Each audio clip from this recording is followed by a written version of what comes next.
পর্দার অন্তরালে আসলে কি চলছে? এখন পর্দার অন্তরালে কি আমরা পর্দার সামনে থেকে তো বুঝতে পারবো না যদি পর্দার পেছনে না যাই। যেহেতু প্রধান এসছেন, সেটা তো এক ধরনের আশঙ্কাও তৈরি করে। বাংলাদেশ আমেরিকার কাছে চুক্তি দিয়ে অনেকখানি পিছিয়ে পড়েছে, হেরে গেছে। এই চুক্তির দায়টা যেমনি আগে যারা ছিলেন অন্তর্বর্তীকালীন সরকারের, বাংলাদেশের যে ব্যক্তিত্বটা কেন দেখাতে পারছে না? ব্যক্তিত্বটা তো তৈরি হয় না। আমেরিকান রাজনীতি মানে হচ্ছে ইসরায়েল লবিস্টদের অনেক প্রভাব থাকে। সেটা কিন্তু খুব সহজ হবে না মানুষের সমর্থন আদায় করা।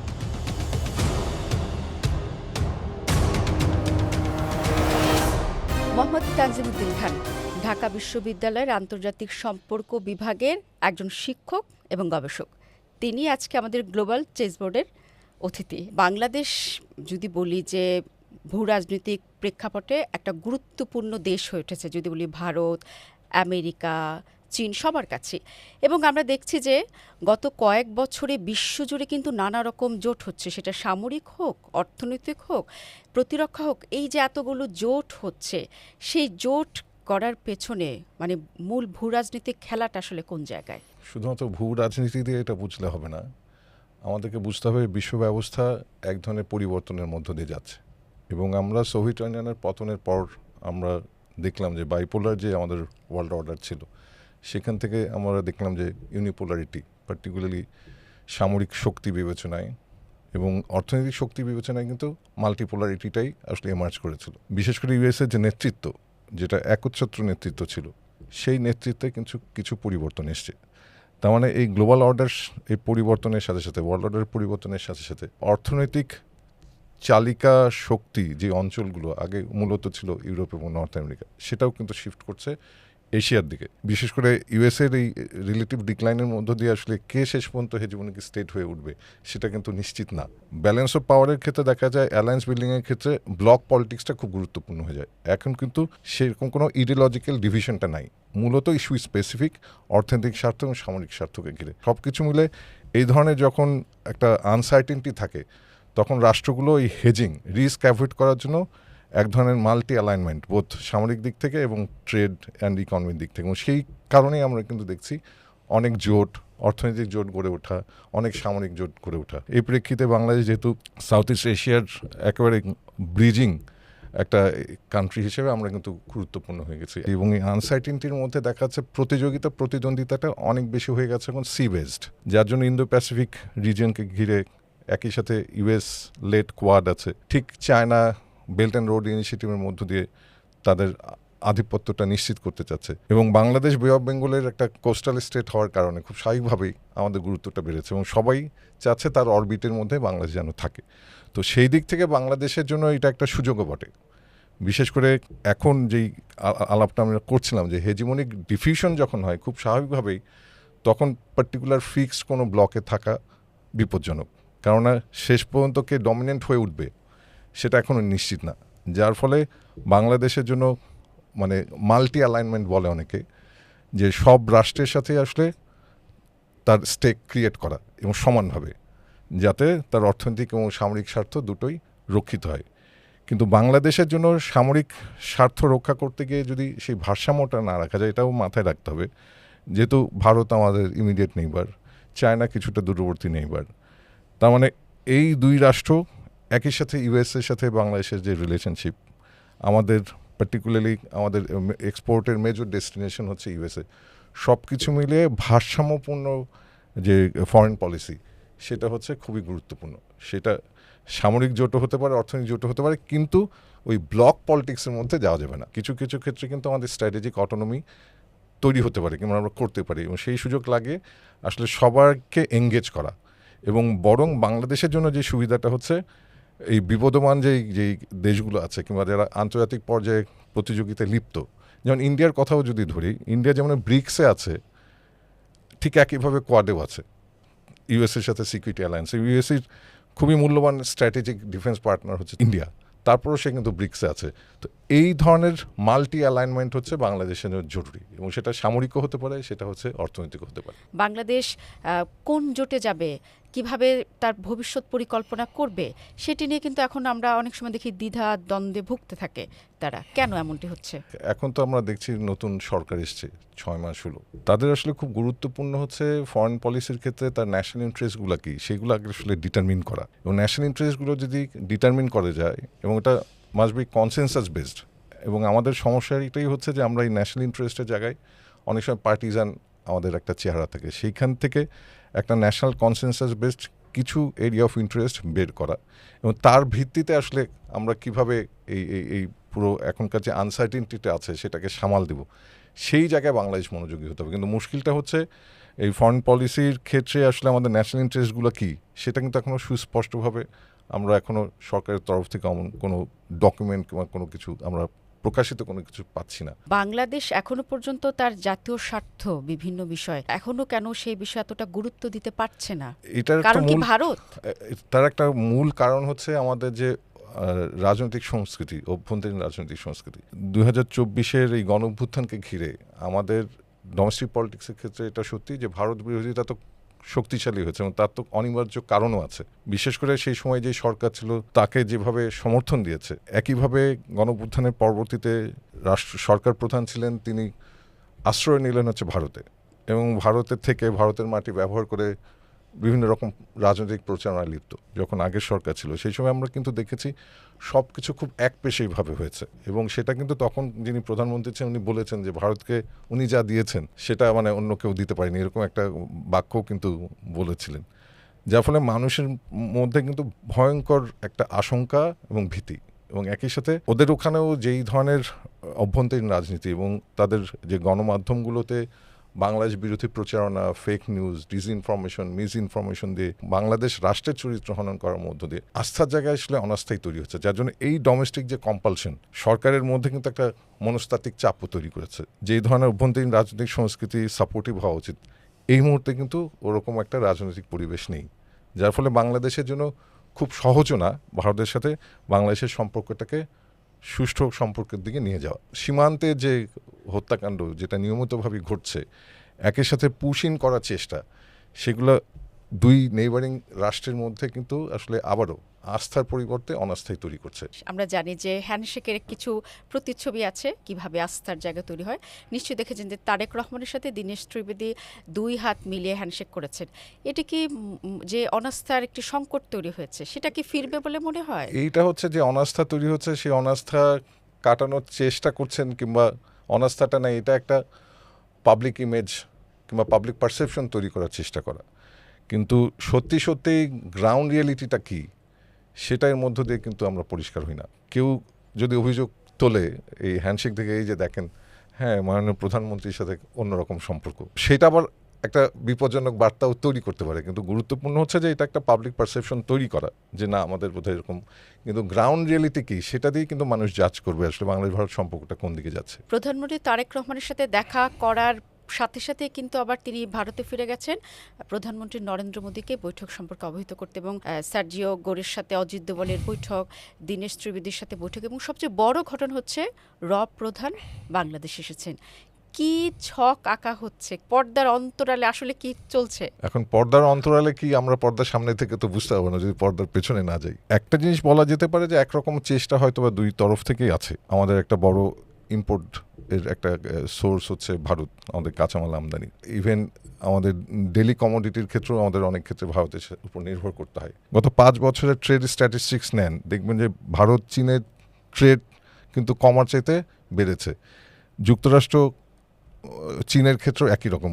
মাঝখানে ট্রাম্প আসার পরপর কিছুটা কমেছিল, কিন্তু এখন কিন্তু আবারও ট্রেন্ডটা কিন্তু উপরের দিকে। অর্থনৈতিক স্বার্থ যখন আসে তখন খুব স্বাভাবিক অর্থনৈতিক বাস্তবতায় রাষ্ট্রগুলো একে অপরের সাথে কোঅপারেট করার ক্ষেত্রে অনেক বেশি আগ্রহী হয়। এখন একটা হচ্ছে যে হ্যাঁ আমাদের একটা সন্দেহ তৈরি হচ্ছে, যেহেতু প্রধান এসছেন এবং নিয়ে আমাদের তো পারসেপশন বাংলাদেশের রাজনীতিতে খুব পজিটিভ না। হ্যাঁ, কারণ আমরা দেখেছি সাধারণ মানুষ এই বিষয়টি নিয়ে কথা বলে ঘরে ঘরে, খুব স্বাভাবিক। এবং প্রধানের এভাবে প্রকাশ্যে আসা সেটা তো এক ধরনের আশঙ্কাও তৈরি করে। কিন্তু গুরুত্বপূর্ণ হচ্ছে যে এই অভ্যন্তরীণ রাজনীতিকে ঘিরে প্রধানের আশাটা আমাদের জন্য অনেক আশঙ্কা তৈরি করেছে। শেষ পর্যন্ত বাংলাদেশ ভারত সম্পর্কটা কোন দিকে যাবে সেটা দিয়ে আমরা বোঝার চেষ্টা করবো আসলে এই গত কয়েকদিন ধরে কি হয়েছে। অনেক সাধারণ মানুষ জিজ্ঞেস করছে যে এই যে এত কিছু হচ্ছে এটা কি তারেক রহমানকে ভারতে নেওয়ার একটি প্রেশার, বা তারেক রহমান কি ভারতে যাবেন সেটিকে রাজি করানোর জন্য কি এত কৌশল নেওয়া হচ্ছে? আপনার কি মনে হয়? তারেক রহমান যাবেন কি যাবেন না এটা তো একান্ত বাংলাদেশের সিদ্ধান্ত, এটা তো আর ভারতের চাপের সাথে কোনো সম্পর্ক নেই। এখন গুরুত্বপূর্ণ হচ্ছে যে ওই পরিবেশটা তৈরি করা, কিন্তু এখনও আমরা জানি না যতক্ষণ না এই ব্যাপারে সুনির্দিষ্ট কোনো সিদ্ধান্ত আসে। একজন অভিজ্ঞ পররাষ্ট্রমন্ত্রী পেয়েছে এবং তিনি জুন মাসের 2 তারিখ জাতিসংঘের সাধারণ পরিষদের 81তম অধিবেশনের সভাপতি নির্বাচিত হয়েছেন। তার এই ভূমিকাটা দিন শেষে বিশ্ব পরিমণ্ডলে বাংলাদেশকে কি বাড়তি কোনো সুবিধা দেবে বলে মনে করেন? এটা তো নতুন অভিজ্ঞতা না, এটা সম্ভবত 86-87 সালেও বাংলাদেশ এরকম সভাপতি নির্বাচিত হয়েছিল, এবং যে দায়িত্বটা পালন করেন ফ্যাসিলিটেট করা অধিবেশনগুলোকে এবং কনসেনসাস বিল্ড করার ক্ষেত্রে, আলোচনার ক্ষেত্রে ওনার একটা ভূমিকা থাকে। তো সেই ক্ষেত্রে একটা ওনার জন্য সুযোগ যে বিশেষ করে বাংলাদেশের ক্ষেত্রে যে ইস্যুগুলো আছে, যেমন রোহিঙ্গা যে ইস্যু, যে অন্য রাষ্ট্রগুলোকে এঙ্গেজ করার ক্ষেত্রে ওনার যে পজিশনটাকে উনি আসলে ব্যবহার করতে পারছেন কিনা। কিন্তু নট নেসেসারিলি উনি তো আর জাতিসংঘের সেক্রেটারি জেনারেল না। আরেকটা হচ্ছে যে এই যে এখন যিনি সেক্রেটারি জেনারেল আছেন তার হ্যাঁ উনি পরিবর্তন হতে যাচ্ছেন নতুন, সেই ক্ষেত্রে জেনারেল অ্যাসেম্বলির রোলটা খুবই গুরুত্বপূর্ণ। এগুলাকে উনি বাংলাদেশের জন্য কখনো কখনো বিহাইন্ড দ্য সিন সাইড লাইনে স্ট্র্যাটেজিক টুল হিসেবে ব্যবহার করবেন কিনা, এটা আমার কাছে মনে হয় একান্ত ব্যক্তিগত যে যে তার গুণাবলী, তার যে নেতৃত্ব যদি থাকে তার উপর নির্ভর করে। 17 বছর পর নতুন আঙ্গিকে দায়িত্ব নিয়েছেন, বিএনপিও দীর্ঘদিন ক্ষমতার বাইরে ছিল।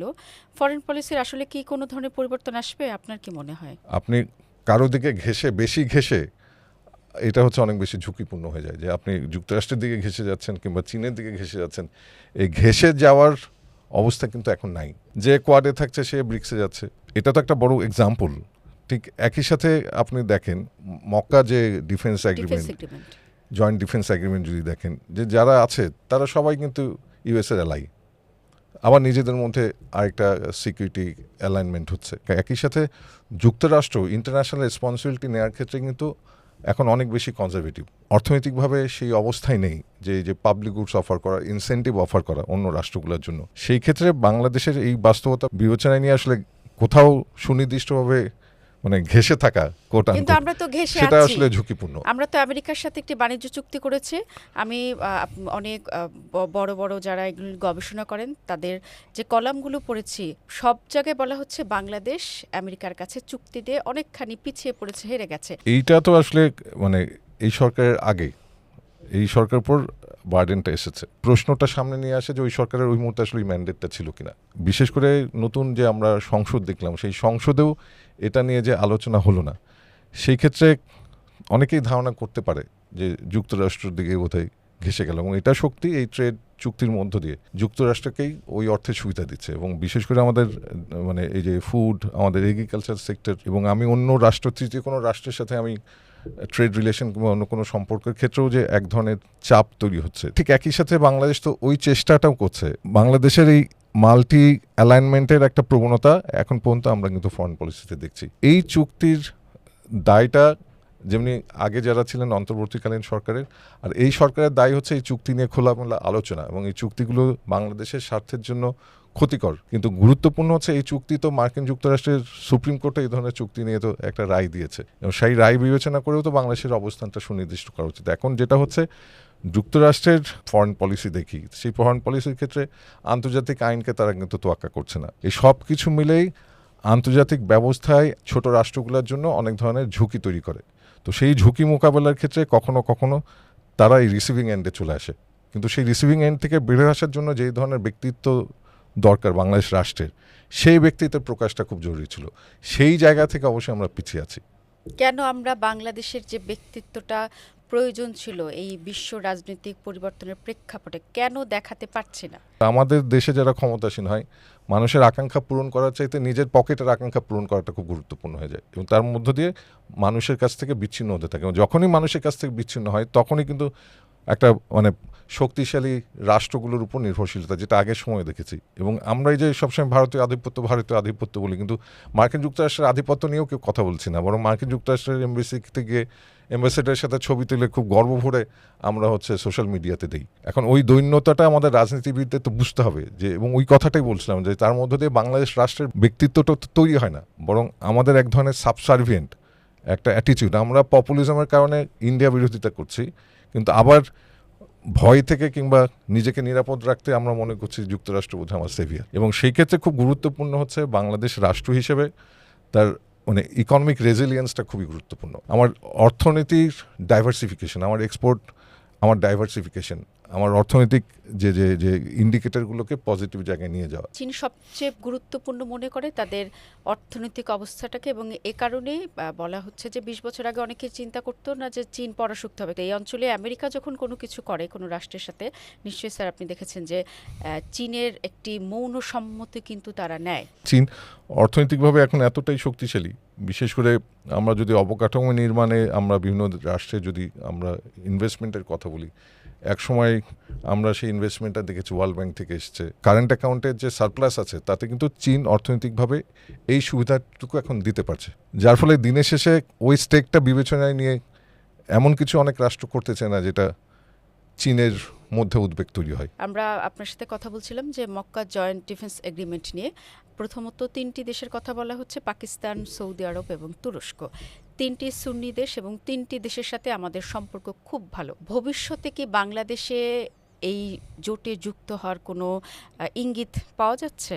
আমি প্রথমেই বলি, এটা কিন্তু একটা রিজিওনাল সিকিউরিটি প্যাক্ট, এবং এই জোটটা হচ্ছে অনেকটা ন্যাটোর আর্টিকেল 5-এ যে আছে একটা কালেকটিভ সিকিউরিটির উপর বেস করে, যে এই মধ্যে কোনো একটা দেশ আক্রান্ত হলে এটা সবাই আক্রান্ত হচ্ছে এভাবে এটাকে বিবেচনা করা হবে। তো সেই জন্য ইজিপ্টও এখানে খুব গুরুত্বপূর্ণ রাষ্ট্র হিসেবে অংশগ্রহণ করার কথা ছিল, করেনি। এটা একদমই আমি বলি সুনির্দিষ্টভাবে এটা একটা রিজিওনাল ডিফেন্স প্যাক্ট। তো সেই ক্ষেত্রে বাংলাদেশ এখানে যুক্ত হবে কি হবে না, আমার কাছে মনে হয় সম্ভাবনাটা এই ক্ষেত্রে কম, কিন্তু বাংলাদেশ অলরেডি একটা জোটের মধ্যে জয়েন করেছে 14টা রাষ্ট্রের সাথে, যেটা সৌদি আরব লেড, সেটা হচ্ছে ম্যারিটাইম যে ডিফেন্স কোয়ালিশন। এখন এই জোটে বাংলাদেশ আসবে কি না সেটা আমার কাছে খুব সহজে ইয়েস অর নো বলা যায় না, এবং বাংলাদেশের জন্য এটা খুব প্রযোজ্য হবে কিনা, যেহেতু আমরা দেখছি রিজিওনাল ডেটারেন্স এবং এটা ইরানকে ঘিরে, যার ফলে সৌদি আরব এই জোটের মধ্য দিয়ে আসলে যুক্তরাষ্ট্রের উপর নির্ভরতা থেকে বের হয়ে আসতে যাচ্ছে। ওইটা বিবেচনা করলে এখানে আসলে বাংলাদেশের অংশগ্রহণের সম্ভাবনাটা আমার কাছে মনে হয় এই মুহূর্তে কম। আমরা যদি ওয়ার্ল্ড ব্যাংকের যে এবছর যে মানচিত্র প্রকাশ করেছে, সেখানে কিন্তু আমরা দেখেছি যে তার অদূর ভবিষ্যতে সে হচ্ছে মিডল ইস্টের একটি আঞ্চলিক দেশ হিসেবেই প্রাধান্য দেওয়া হবে। কেন এমনটি করা হয়েছে? পাকিস্তানের ফরেন পলিসি যত না সাউথ এশিয়া সেন্ট্রিক, তার চাইতে কিন্তু এখন দেখছি আমরা অনেক বেশি মিডল ইস্ট সেন্ট্রিক, এবং আমরা কিন্তু সৌদি এবং পাকিস্তানের মধ্যে কিন্তু 2025 সালে স্ট্র্যাটেজিক মিউচুয়াল যে ডিফেন্স এগ্রিমেন্ট সেটাও কিন্তু হয়েছে, এবং সেটার হিসেবে কিন্তু ইভেন ইয়েমেন সৌদি বর্ডারে কিন্তু 10,000 পাকিস্তানি সোলজার্স ডিপ্লয়েড, এবং অর্থনৈতিক এঙ্গেজমেন্টের ক্ষেত্রেও তারা অনেক বেশি মিডল ইস্ট সেন্ট্রিক।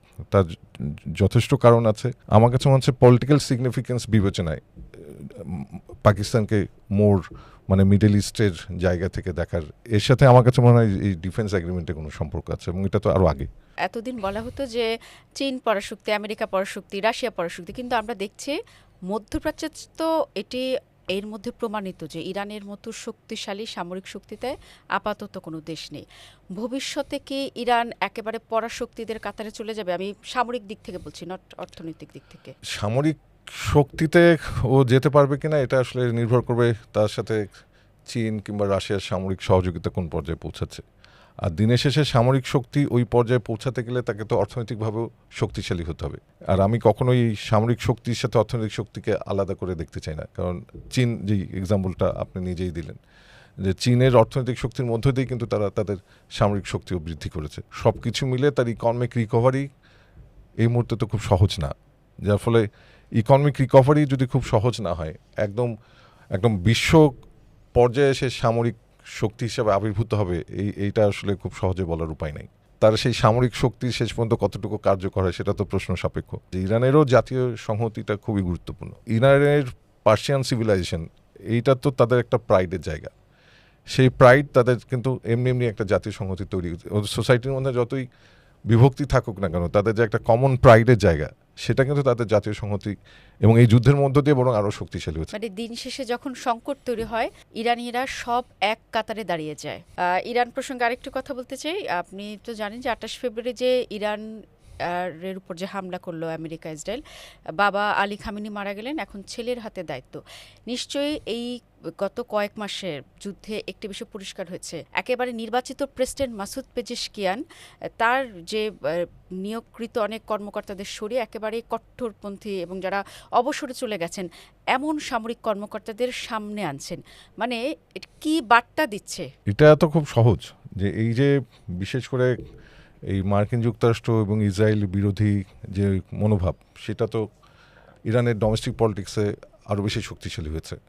এবং মার্কিন যুক্তরাষ্ট্র ইসরায়েল বিরোধী মনোভাব যত শক্তিশালী হবে, কনজারভেটিভরাও সমর্থনটা অনেক বেশি আদায় করতে হবে জনমানুষের দিক থেকে। এখন যেই ধরনের পপুলিজম এবং একই সাথে এই যুদ্ধের মধ্য দিয়ে আইআরজিসি কিন্তু ইরানে এখন অনেক বেশি প্রভাব তৈরি করতে পেরেছে এবং সব কিছু মিলে যে পার্সিয়ান সিভিলাইজেশনের যে ন্যাশনাল প্রাইড, এটা তো একটা জাতীয় সংহতি তৈরি করেছে। তো যার ফলে কট্টরপন্থীদের জন্য তো একটা সুযোগও তৈরি হয়েছে এবং সেই সুযোগটা যারা ক্ষমতাসীন আছেন তারা ব্যবহার করছেন। স্যার, আপনি নিশ্চয়ই জানেন যে ইরানের মতো একটি দেশে কিন্তু দুটি সেনাবাহিনী, এটি কিন্তু খুবই বিরল বলা হয়। মানে দুটি সেনাবাহিনীর প্রয়োজনীয়তা কেন হলো? একটি আমরা জানি একেবারে মূল সেনাবাহিনী বাসিজের মতো, আরেকটি বলা হয় ইসলামিক বিপ্লবী বাহিনী। দুই সেনাবাহিনী যে একসাথে সমান্তরালে কাজ করে, তাদের মধ্যে কোনো ধরনের কনফ্লিক্ট, মতামতের পার্থক্য, অনেক কিছু আমরা দেখি আন্তর্জাতিক গণমাধ্যমে উঠে আসে। সরাসরি ইরানের খবরের সত্যতা তো যাচাই করা সম্ভব নয়, কিন্তু দুটি সেনাবাহিনী একটি দেশের সামরিক শাসন ব্যবস্থায় কতটা ঝুঁকিপূর্ণ আপনি মনে করেন? যদি ঝুঁকিপূর্ণ হতো তাহলে তো এই রেজিম সার্ভাইভ করতো না। আমরা যে আইআরজিসির কথা বলছি, যে তাদের রাখাটা ক্ষমতাসীনদের জন্য ওই বিপ্লবপন্থী যারা আছেন তাদের সাথে একটা আস্থার সম্পর্ক তৈরি করে। এই দুই গ্রুপের মধ্যে আসলে সেই বিভক্তিটা যদি থাকতো তাহলে ইরান, ইসরায়েল এবং যুক্তরাষ্ট্রকে তাদের শক্তিকে অফসেট করা তাদের জন্য সহজ হতো না। যতটুকু সংহতি দরকার সম্ভবত সেটা আছে। এখন এই ওয়ার শেষ পর্যন্ত যদি সমাপ্তি হয়, দিনের শেষে ইরান কোন দিকে পরিচালিত হবে এবং তার অর্থনৈতিক রিকভারির ক্ষেত্রে কতটুকু সাকসেসফুল হবে এবং এই দুই আর্মির মধ্যে সম্পর্কটা শেষ পর্যন্ত কোন দিকে যাবে তার উপর নির্ভর করে আসলে সত্যি সত্যি এটা দিনের শেষে ঝুঁকি তৈরি করবে না। কিন্তু আপাততভাবে তো আমরা ওই ধরনের ঝুঁকি দেখছি না। বলা হয় যে আমেরিকার যে চুক্তির কথা বলা হচ্ছে, হরমুজের বাইরে অন্যতম চুক্তির কথা বলা হচ্ছে যে কখনোই পরমাণু অস্ত্র তৈরি করতে পারবে না। মানে ইরান কি আসলে পরমাণু অস্ত্র তৈরি করতে চাইবে বর্তমান বাস্তবতায়? ইরান এই যুদ্ধের আগে থেকে কিন্তু যুক্তরাষ্ট্রের সাথে নেগোসিয়েশনে ছিল, কিন্তু সেই সেটেলমেন্টে পৌঁছানোর আগেই কিন্তু আমরা দেখলাম এই যুদ্ধের সূচনা ঘটল। পারমাণবিক শক্তি অর্জনের ক্ষেত্রেও যে স্টেজে আছে সেই স্টেজ থেকে এখন শূন্যের কোঠায় যাবে কিনা। এখন এই নেগোসিয়েশনটা যদি তার যেই অর্থনৈতিক স্বার্থ, অর্থনৈতিক রিকভারি, তার নিরাপত্তা নিশ্চিত করে, যেমন হামাসের ক্ষেত্রেও তো তার একটা সেটেলমেন্টে পৌঁছেছে। ইরানের জন্য খুব সহজ না, যেহেতু ইসরায়েল হচ্ছে পারমাণবিক শক্তি আছে এবং সেই জায়গায় দিনের শেষে ইরান কতটুকু কম্প্রোমাইজ করবে তার ওই স্ট্র্যাটেজিক ক্যালকুলেশনটা খুবই গুরুত্বপূর্ণ। কিন্তু নট নেসেসারিলি ওরা পুরো মাত্রায় সেই জায়গা থেকে নিজেকে উইথড্র করবে অ্যাজ লং এজ ইসরায়েলের এই পারমাণবিক শক্তিটা আছে। কিন্তু আমরা যতদূর জানি যে এ পর্যন্ত বিশ্বের যারা পারমাণবিক শক্তিধর রাষ্ট্র হয়েছে তারা কোনো না কোনো সময় পরীক্ষা করেছে, কিন্তু ইসরায়েল এখনো পর্যন্ত কোনো পরীক্ষার কোনো আওয়াজ বলেন, কথা বলেন, কোনো দিনই পরীক্ষা করেনি। সেক্ষেত্রে মানে কিভাবে নিশ্চিত হওয়া যায় যে ইসরায়েলি তাহলে তারা পরমাণু এনপিটি সিগনেচারটা করছে না কেন? ইসরায়েল কিন্তু অনেক চুক্তি নিউক্লিয়ার নন প্রলিফারেশন ট্রিটিতে সিগনেচার করছে না কেন? কারণ ওইটা সিগনেচার করলে তো তার এই নিউক্লিয়ার ফ্যাসিলিটিস ইন্সপেকশনের আওতায় আসবে। যেহেতু সে করছে না, সেই ক্ষেত্রে তো আমাদের এই সন্দেহগুলো থেকেই যায়। মানে ইন্টারন্যাশনাল ট্রিটিগুলি কি একেবারে স্বাক্ষর করার কোনো বাধ্যবাধকতা আছে না, নাকি? এইটা হচ্ছে তার ইন্টেনশনটা, মানে বাধ্যবাধকতা তো কিছু নাই। এটা হচ্ছে সে যদি সিগনেটারি স্টেট হয় তাহলে তার ইন্টেনশনটা নিশ্চিত হয়, কিন্তু যেহেতু তার ইন্টেনশনটা নিশ্চিত না, সেই ক্ষেত্রে আমরা তো এক কথায় বলতেই পারি না যে তার এই নিউক্লিয়ার ওপেন সে ডেভেলপ করেনি। স্যার, আমরা একেবারে ছোটবেলা থেকে বইপত্রে একটি জোটের কথা জানি, সার্ক, দক্ষিণ এশিয়ার খুব একদম শক্তিশালী একটা জোট বলা হতো এবং শহীদ প্রেসিডেন্ট জিয়াউর রহমানের আমলে এটি খুব ভালোভাবে এগিয়েছে। কিন্তু আমরা দেখলাম যে ভারত পাকিস্তানের নিজেদের দ্বন্দ্বের কারণে এটি একেবারে মুখ থুবড়ে পড়েছে। সার্ক পুনরুজ্জীবিত হওয়ার কোনো কি সম্ভাবনা আছে? এটা তো আসলে শুরু থেকেই, এবং শুরু থেকে যখন এই আইডিয়াটা ফ্লোট করা হয়েছিল তখন তো ভারতের এই মানে আশঙ্কাটা ছিল যে এটা ভারত বিরোধী যে বিশেষ করে যারা ছোট যে নেইবারিং স্টেট আছে তাদের একটা প্রচেষ্টা। এবং পাকিস্তান ভারত সম্পর্কের ক্ষেত্রে তো আমরা দেখলাম যে তাদের মধ্যে যে যে যে পারস্পরিক অনাস্থা কিংবা পারস্পরিক যে তীব্র প্রতিযোগিতা প্রতিদ্বন্দ্বিতা, সেই জায়গা থেকে তো আসলে ভারত পাকিস্তান কেউ এখনো বের হতে পারেনি। এটা আসলে সহজভাবে কিছু বলা যায় না। এটা নির্ভর করবে ভারত সার্ককে নিয়ে সেই আস্থার জায়গায় পৌঁছাতে পারছে কিনা, এবং দিনের শেষে ভারত পাকিস্তান যে দ্বিপাক্ষিক সম্পর্ক সেটার ধরনের উপর নির্ভর করবে দিনের শেষে আসলে সার্ক আবার পুনর্জীবন পাবে কিনা। মানে ভারত কেন মনে করছে যে সার্ক একেবারে ভারত বিরোধী? আমরা দেখেছি সার্কের অনেক নীতি ভারত নির্ধারণের এটা ক্ষেত্রে মনে ভারতের করছে না, আমি ভূমিকা বলছি ছিল। যে যখন সার্ক ইনিশিয়ালি ফ্লোট করা হচ্ছিল ভারতের মধ্যে এই আশঙ্কাটা ছিল। আমরা যে সার্কের যে রাষ্ট্রগুলো আছি অলমোস্ট সবাই হচ্ছে ইন্ডিয়ার কমন নেইবার। আমরা পাকিস্তান, নেপাল, বাংলাদেশ, ভুটান, মালদ্বীপ দূরে কমন বর্ডার নেই, যার ফলে ভারতের সাথে অন্য যে যে নেইবারিং স্টেটগুলো যারা কমন সীমান্ত শেয়ার করছে, এটা তো একটা বড়, বিশেষ করে ছোট রাষ্ট্রগুলোর সাথে ভারতের যে সম্পর্ক এবং ভারতের ছোট রাষ্ট্রগুলোকে, এবং ওরা ব্রিটিশ যে ফরেন পলিসি থেকে ইনহেরিট করেছিল যে ছোট রাষ্ট্রগুলোকে তার সিকিউরিটি ব্যাকইয়ার্ড হিসেবে দেখা।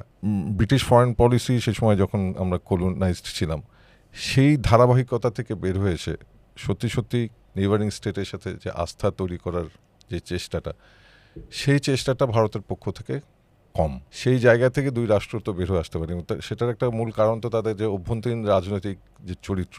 অভ্যন্তরীণ রাজনীতিতে যেমন এই যে পরিচয়বাদী রাজনীতি, ধর্মভিত্তিক পরিচয়বাদী রাজনীতি যত বেশি পপুলার হচ্ছে দুই রাষ্ট্রে, তত বেশি এই দুই রাষ্ট্রের মধ্যে কিন্তু অনাস্থা তৈরি হচ্ছে, এবং তার প্রভাব তো আমাদের নেইবারিং রাষ্ট্রগুলোতেও, প্রতিবেশী রাষ্ট্রগুলোতেও পড়েছে।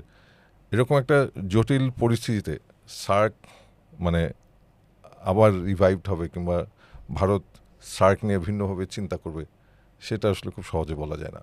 ভারত এবং রাশিয়ার মধ্যে একটি রেলপথ নির্মাণের কথা প্রস্তাব দেওয়া হয়েছে, যেহেতু আমরা দেখছি যুদ্ধের কারণে হরমুজ প্রণালী বা বিভিন্ন প্রণালী যখন সংকটে পড়ে। এটা নতুন কিছু না। ভারত তো এই যে মিডল ইস্ট এবং নর্থ আফ্রিকা এইখানেও সে রেলপথ মানে ল্যান্ড রুট একটা পার্টিকুলার সি লেনের উপর ডিপেন্ড করা, সেটা কী ধরনের ঝুঁকি তৈরি করে, সেইখান থেকেই শিক্ষা নিয়ে কিন্তু বিশেষ করে আমরা এই ধরনের প্রবণতা দেখছি যে বিকল্প ট্রেড রুট, সেটা তো এই এই এই হরমুজ প্রণালীর যে সংকটকে ঘিরেই আমরা এই প্রবণতাগুলো দেখছি, এবং যার ফলে সে তো আইএমইডির কথা বললাম, ইন্ডিয়া, মিডল ইস্ট এবং তার মধ্যে দিয়ে ইউরোপ, সেই প্রচেষ্টাও তার মধ্যে আছে।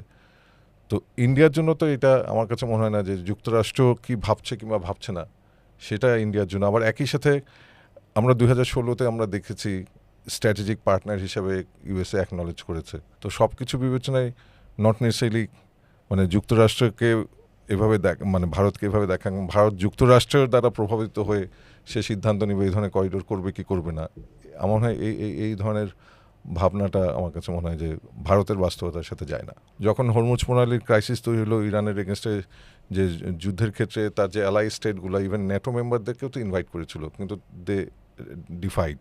ইভেন স্পেনও এটার মধ্যে অংশগ্রহণ করতে রাজি হয়নি। ডেমোক্রেটরা বারবার বিভিন্ন তাদের যখন টকশোগুলো হয় বিভিন্ন টেলিভিশনের, যারা সাবেক মুখপাত্র ছিলেন বিভিন্ন বিভাগের, তারা কিন্তু বারবার বলে থাকেন যে ফরেন পলিসিতে যে ক্ষতটা তৈরি হয়েছে, যদি কারণ ওই দেশেও রিপাবলিকান ডেমোক্রেটরা ঘুরে ফিরে ক্ষমতা আসে, আমরা যদি আবারও ক্ষমতায় যাই আমরা সেগুলো রিপেয়ার করবো, এমন একটি কথা বলেছিলেন।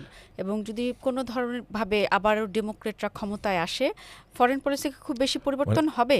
আধিপত্যকে হারিয়ে ফেলছে, এটাকে পুনরুদ্ধার করবো, এখন এটাকে হার্ড পাওয়ার দিয়ে করবো নাকি সফট পাওয়ার দিয়ে করবো, সেটা হচ্ছে প্রশ্ন। কিন্তু এটা এখন একটু বিবেচনায় নেওয়া দরকার। বিশেষ করে আমরা ডেমোক্রেটদের মধ্যে একটা জেনারেশনাল শিফট দেখছি। আমরা মামদানিকে দেখলাম, আমরা যে সাইদকে দেখছি মিশিগানের, এবং বিশেষ করে বার্নি স্যান্ডার্সের, ডেমোক্রেটদের মধ্যে বার্নি স্যান্ডার্স তো হচ্ছে একটু ভিন্ন প্রকৃতির। হ্যাঁ, বামপন্থী ঠিক ওরা বলে না, ওরা সোশ্যাল ডেমোক্রেট হিসেবে নিজেকে ক্লেম করে।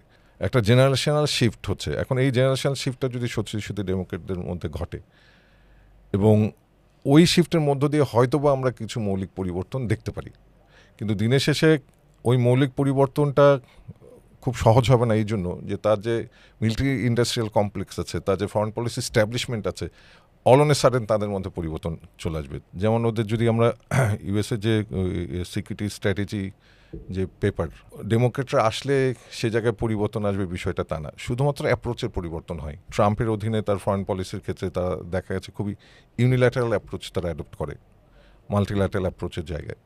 ডেমোক্রেটরা সেক্ষেত্রে অনেক বেশি ইন্টারন্যাশনাল ইনস্টিটিউশনগুলোর উপর নির্ভর করে। তার যে পলিসি অবজেক্টিভ কিন্তু তাদের শিফট হয় না, যার জন্য ওই জায়গাটায় পরিবর্তন আসবে না। অ্যাপ্রোচে কিছু পরিবর্তন আসতে পারে, কনফ্লিক্টিং অ্যাপ্রোচ না নিয়ে ওরা রিলেটিভলি কোঅপারেটিভ অ্যাপ্রোচ নেয়। কিন্তু দিনের শেষে আমরা বারাক ওবামার সময় কিন্তু আমরা কি দেখিনি মধ্যপ্রাচ্যের যে কনফ্লিক্ট এবং সেখানে যে হত্যাকাণ্ডগুলো কমেছে না বেড়েছে? আমরা কি ওই অর্থে দেখেছি যে বড় ধরনের মিডল ইস্ট পলিসিতে তাদের পরিবর্তন এসছে? গোলের দিক থেকে আমার কাছে মনে হয় না কোনো পরিবর্তন আসবে, শুধুমাত্র অ্যাপ্রোচে একটু সফট অ্যাপ্রোচ তারা হয়তো গ্রহণ করে এবং সেটার ইম্প্যাক্ট কিছুটা থাকবে, কিন্তু ওই ধরনের মৌলিক পরিবর্তন অল অন এ সাডেন আমরা হয়তো নাও দেখতে পারি। আমেরিকান রাজনীতি মানে হচ্ছে ইসরায়েল লবিস্টদের অনেক প্রভাব থাকে। সেক্ষেত্রে এই ধরনের মুসলিম নেতাদের উত্থান কি দিন শেষে ডেমোক্রেটদের রাজনীতিতে নেতিবাচক প্রভাব ফেলতে পারে এমন মনে হচ্ছে না? নেতিবাচক প্রভাবের চাইতে অনেক ক্ষেত্রে যে আমরা আইপ্যাকের কথা বলি, ইসরায়েলি যে লবিং গ্রুপ, সাপোর্ট মোবিলাইজেশনের ক্ষেত্রে আগের মতো খুব প্রো ইসরায়েল পজিশন নিয়ে যদি এই জেনারেশনাল শিফট হয়, আগের মতো খুব একদম ওপেন প্রো ইসরায়েল মানে পজিশন নিয়ে সেটা কিন্তু খুব সহজ হবে না মানুষের সমর্থন আদায় করা। এবং আমরা দেখছি এই যে জেনারেশন শিফট হচ্ছে তার মধ্যে কিন্তু তারা মিডল ইস্ট ইস্যুতে কিন্তু তাদের অবস্থান কিন্তু আগের ডেমোক্রেট লিডার যারা ছিল তাদের থেকে কিন্তু ভিন্ন। খুব মৌলিক পরিবর্তন খুব দ্রুত চলে আসবে নট নেসেসারিলি। মার্কিন যুক্তরাষ্ট্রের রাজনৈতিক সংস্কৃতিতে যদি পরিবর্তন আসে আইপ্যাকের প্রভাব কমার সাথে সাথে, সেই ক্ষেত্রে কিছু পলিসি শিফট আমরা দেখতে পারি মিডল ইস্টকে ঘিরে। যে ট্রাম্প প্রশাসনের দ্বিতীয় মেয়াদে কিন্তু একটা আমাদের উপর একেবারে 19% একটা শুল্কের প্রভাব আছে। তারপর আবার আরেকটি হুমকি দেওয়া হয়েছে যে জোরপূর্বক শ্রমের অজুহাতে শুল্কের হুমকি। এটাকে আসলে কিভাবে দেখছেন? এইটা হচ্ছে মার্কিন যুক্তরাষ্ট্রের কিছু ট্রেড টুল আছে, যে ট্রেড টুলটা আসলে তার অভ্যন্তরীণ মানে ইন্টারনাল পলিসি, যেমন বিভিন্ন যে ট্রেড স্যাংশন, বিভিন্ন ট্রেড অ্যাক্ট আছে, যেটা তার অভ্যন্তরীণ অ্যাক্ট কিন্তু সেটা আন্তর্জাতিক বাণিজ্যের ক্ষেত্রে ব্যবহার করে। মার্কিন যুক্তরাষ্ট্র মনে করছে এই যে গ্লোবালাইজেশনের কথা বলছি, সোকল্ড বিশ্বায়ন এবং ট্রেড লিবারেশনের মধ্যে দিয়ে তার প্রতিদ্বন্দ্বী রাষ্ট্র চীন অনেক বেশি বেনিফিটেড হয়েছে। সেই জায়গায় কিন্তু তার একটা দর্শনগত পরিবর্তন আসছে, তারা অনেক মাত্রায় ইকোনমিক ন্যাশনালিস্ট হয়ে উঠছে এবং ট্যারিফকে বাণিজ্যিক সুবিধা পাওয়ার ক্ষেত্রে ট্যারিফকে হাতিয়ার হিসেবে ব্যবহার করার প্রবণতা বাড়বে এবং আমরা ইউএসের মধ্যে সেই পরিবর্তনটা দেখছি এবং এটা একটা তাদের জন্য আমি মনে করি একটা বড় ধরনের প্যারাডাইম শিফট। যারা এতদিন ধরে লিবারেল ট্রেডের কথা বলে আসছে, মার্কেট ইকোনমির কথা বলে আসছে, তারাই কিন্তু এখন অনেক বেশি ইন্টারন্যাশনাল ট্রেডের ক্ষেত্রে প্রোটেকশনিস্ট। একই ক্ষেত্রে ট্যারিফকে তারা পলিটিক্যাল টুল হিসেবে ব্যবহার করছে। অন্যান্য চীন সহ ইউরোপিয়ান ইউনিয়নের যে ইকোনমিক রিকভারি, ট্রেড শেয়ার বাড়া, সব কিছু মিলে তার জন্য যে অর্থনৈতিক ঝুঁকি তৈরি হয়েছে, যার জন্য এই ধরনের কনজারভেটিভ পলিসি অ্যাডপ্ট করে ইকোনমিক রিকভারির চেষ্টা করা। মানে দিন শেষে চীনকে মডেল ধরে কি তারা এগোচ্ছে এমন মনে হচ্ছে কি? চীনকে মডেল ধরার চাইতে গুরুত্বপূর্ণ হচ্ছে তারা মনে করছে যে এটার মধ্যে দিয়ে তার অন্য রাষ্ট্রগুলো অনেক বেশি বেনিফিটেড হচ্ছে, তারা বেনিফিটেড হয়নি। সো এই জন্যই তারা এটাকে রাজনৈতিক হাতিয়ার হিসেবে ব্যবহার করছে। প্রেসিডেন্ট ট্রাম্পের মধ্যে দেখছি যে সে যত না নিজেকে ডেমোক্রেটিক লিডার হিসেবে দেখতে চায়, তত তার মধ্যে এম্পায়ার মানে ইউএস এম্পায়ার এবং সেই এম্পায়ারের সে হচ্ছে এম্পায়ার, সেভাবে দেখতে সে নিজেকে পছন্দ করে। এক ধরনের অটোক্রেটিক টেন্ডেন্সি তার মধ্যে আছে, যে প্রবণতার মধ্যে দিয়ে তার সাথে অন্য রাষ্ট্রের সম্পর্কটা অনেক বেশি প্রতিদ্বন্দ্বিতা এবং প্রতিযোগিতামূলক হয়, সহযোগিতামূলক না হয়ে। স্যার, আমি যদি ছোট্ট করে বলি যে আমরা আমেরিকা ফার্স্ট নীতি সব সময় সব প্রেসিডেন্টের হয়তো মুখে আসে না, তাদের পলিসিতে থাকে, কিন্তু ডোনাল্ড ট্রাম্প অনেকটা খোলামেলা, এই কারণে হয়তো তিনি প্রকাশ করেন। কিন্তু আমরা দেখেছি আমেরিকার পলিসি হচ্ছে বিশ্বের সব জায়গায় তাদের নাক গলাতে হবে, সব কিছুতে তাদের ইন্টারফেয়ার করতে হবে। মানে আমেরিকা ফার্স্ট নীতিটা একেবারে আপনি যেমন বললেন না যে খুব একটা পলিসিতে পরিবর্তন হবে না, কিন্তু আমেরিকার পলিসিটা এমনভাবে তৈরি করা যে নিজেকে সবার থেকে উঁচুতে ভাবা। এটি আসলে বিশ্বায়নের জন্য খুবই হুমকি বর্তমান প্রেক্ষাপটে। এবং আমরা যদি দেখি যে কয়েক বছর পর চীন যদি সেটি মনে করে, রুশ প্রেসিডেন্ট ভ্লাদিমির পুতিনের মধ্যেও এই প্রবণতাটা আছে এবং বিশ্বটাকে একেবারে মনে হচ্ছে যে দ্বিতীয় বিশ্বযুদ্ধ পরবর্তী যে আমরা একটা স্নায়ুযুদ্ধ দেখতাম, সেটি কিন্তু আবার ফিরে আসছে, এমনটি মনে হচ্ছে না? আমরা আসলে আছি ইন্টারওয়ার পিরিয়ডের সময়কালটা, বিশেষ করে প্রথম বিশ্বযুদ্ধ এবং দ্বিতীয় বিশ্বযুদ্ধের যে মাঝামাঝি সময়টা, এবং তখনও কিন্তু ওয়ার্ল্ড অর্ডার এক ধরনের ট্রানজিশনের মধ্যে দিয়ে যাচ্ছিল এবং সেই সময় কিন্তু পরিচয়বাদী রাজনীতি বিশ্বজুড়ে খুবই জনপ্রিয় হয়েছে। এবং তার রিজনটা হচ্ছে পপুলিজমের পলিটিক্সটা খুব গুরুত্বপূর্ণ হয়ে যায়, এবং পপুলিজম পলিটিক্স গুরুত্বপূর্ণ হওয়ার ক্ষেত্রে একটা বড় অনুঘটক হচ্ছে এই পরিচয়বাদী রাজনীতি। আগে যেটা ছিল তার মধ্যে একটা সফট পাওয়ার, আগে ট্রাম্পের আগে যারা ছিল তারাও মার্কিন সুপ্রিমেসি, কিন্তু তারা মোর রিলাই করতো সফট পাওয়ারের উপর। এটা হচ্ছে একটা ডিক্লাইনিং হেজিমনের খুব স্বাভাবিক একটা প্রবণতা। সে যখন অনিশ্চয়তা এবং অস্থিরতায় ভুগে সে তত বেশি কনজারভেটিভ হয়, এবং মার্কিন যুক্তরাষ্ট্র সেই জায়গা থেকে কিন্তু ভিন্ন না, এবং ব্রিটেনের ক্ষেত্রেও কিন্তু একই রকম হয়েছিল। এবং এই স্বাভাবিক প্রবণতার কারণেই পরাশক্তির দেশগুলো নিজেদের মধ্যে সেটি বারবার পরিচয় করে দিতে চায় অন্যান্য দেশের সাথে, যে আমার হেজিমনিটা, আমার যে আধিপত্যবাদটা আমি ছোট দেশগুলোর উপর বা প্রতিবেশী দেশগুলোর উপর প্রয়োগ করতে চায়। খুব স্বাভাবিকভাবে তার আধিপত্য দিয়েছে, তার অস্তিত্বটা জানান দিতে চায়। এটা মানুষের সহজাত প্রবৃত্তি। এবং মুশকিলের জায়গাটাই হচ্ছে এখানে, যে কথাটা বললাম আমি শুরুতেই একদম আলোচনায়, ওই জায়গাটা যদি আমরা বিবেচনা করি, মানে আবারও একই কথা আসছে যে এটা খুব স্বাভাবিক। হ্যাঁ, এই ডিক্লাইনের মধ্য দিয়ে আমি এক ধরনের শক্তিশালী অবস্থানে আছি, আমি যখন দুর্বল হতে শুরু করব তখন যেই কথাটা বললাম যে আমরা তো আসলে একটা মাল্টিপোলার ওয়ার্ল্ড অর্ডারের দিকে বোধহয় যাচ্ছি, তখন আমার আচরণের ক্ষেত্রে আমার সফট পাওয়ার ব্যবহারের চাইতে আমি তখন হার্ড পাওয়ার ব্যবহারের দিকে বেশি ধাবিত হবো। এবং এটা ভেনিজুয়েলার এই যে প্রেসিডেন্টকে নিয়ে আসা, কিংবা গ্রিনল্যান্ড দখল, কিংবা ক্যানাডা দখল করার যে হুমকি দেয়া, এগুলো তো সেগুলোরই প্রবণতা। সে তার তখন মিলিটারি মাইটটাকে দেখাতে চায়, যেহেতু তার ইকোনমিক মাইট দিয়ে যে ইনফ্লুয়েন্স ক্রিয়েট করা, জোন অফ ইনফ্লুয়েন্স ক্রিয়েট করা, সেই শক্তিটা যখন কমে আসে তখন খুব স্বাভাবিকভাবে তার সামরিক শক্তির উপর নির্ভরতাটা বাড়ে, এবং ভায়োলেন্স দিয়ে মানে তার আধিপত্যটা কিংবা তার অস্তিত্বটা জানা নিতে চায়। মানে ব্রিটিশকে সরিয়ে আমেরিকান সাম্রাজ্য যে প্রতিষ্ঠিত হয়েছে, এখনো পর্যন্ত আমেরিকার সাম্রাজ্য দুর্বল হয়নি, কিন্তু যেদিকে যাচ্ছে মনে হচ্ছে আমেরিকান সাম্রাজ্যের একদিন পতন হতে পারে এবং নতুন কোনো চরিত্রের আবির্ভাব ঘটবে, এবং ধারণা করা হচ্ছে সেটি আমাদের এশিয়া থেকেই হতে পারে। মানে এটা আসলে একক কোনো শক্তি তৈরি হবে কিনা এটা সুনিশ্চিতভাবে বলা যায় না, তবে চীন আছে, রাশিয়া আছে, এবং রাশিয়ার এই শক্তিশালী রাষ্ট্র হিসেবে উত্থানের ক্ষেত্রে তার যে এনার্জি পলিটিক্স একেবারে তার কেন্দ্রবিন্দুতে আছে। তো সব কিছু মিলে ডেফিনেটলি একটা মাল্টিপোলার ওয়ার্ল্ড অর্ডার এমার্জ করছে, এবং ওটাই প্রবণতাই আমরা সামগ্রিকভাবে দেখছি।